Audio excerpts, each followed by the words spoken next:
What sets Arc Raiders apart from other extraction-style games, like Escape from Tarkov, is how it blends PvE and PvP seamlessly. The Arc enemies, the mechanical wasps, hornets, and other relentless patrol units, aren't human, and they don't bleed or go down easy. They're designed to test your patience and precision. One misstep, one loud fight, and suddenly you're swarmed. It's brutal. But that's part of the fun. Each encounter forces you to think strategically. Do you risk firing your weapon and drawing attention, or do you sneak past and live to loot another day? That constant tension is what makes the game's world feel alive and unpredictable. But of course, the real wild card is the other raiders. Actual players.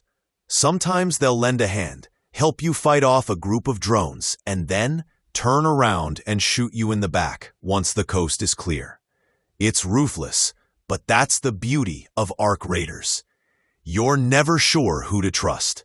The game captures that raw, emotional unpredictability that makes every session unique. You could have an amazing run, walk away with rare loot and new gear, or lose everything in seconds because someone got greedy. It's chaotic, it's intense, and it perfectly mirrors the risks of a true open-world survival experience. Still, not everyone loves the PvP side of things, and that's completely fair. There have been tons of requests from the community for a PvE-only mode, something that lets players enjoy the challenge of fighting Arc enemies without the stress of being ambushed by other raiders. For solo players especially, facing bosses like the Queen, one of the toughest enemies in the game, can feel nearly impossible.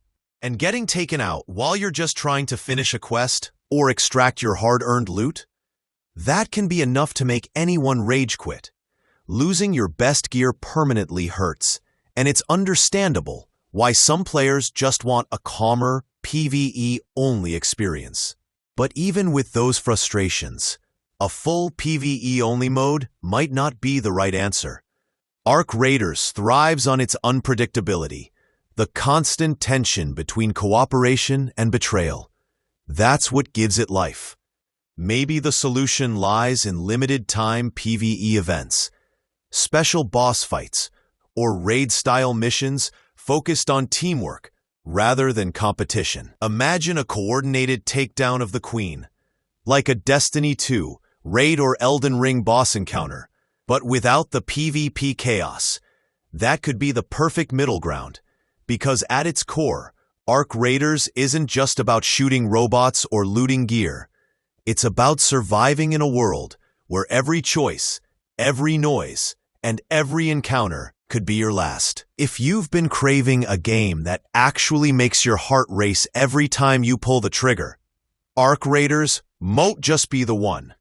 This isn't your average shooter where enemies fall easily and victory feels predictable. Nope, every fight here is a gamble. The moment you start firing, you're not just fighting the robotic Arc enemies.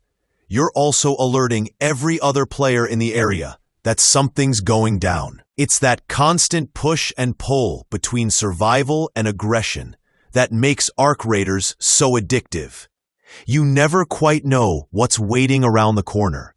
A helpful ally, a sneaky backstabber, or a swarm of deadly machines ready to tear you apart.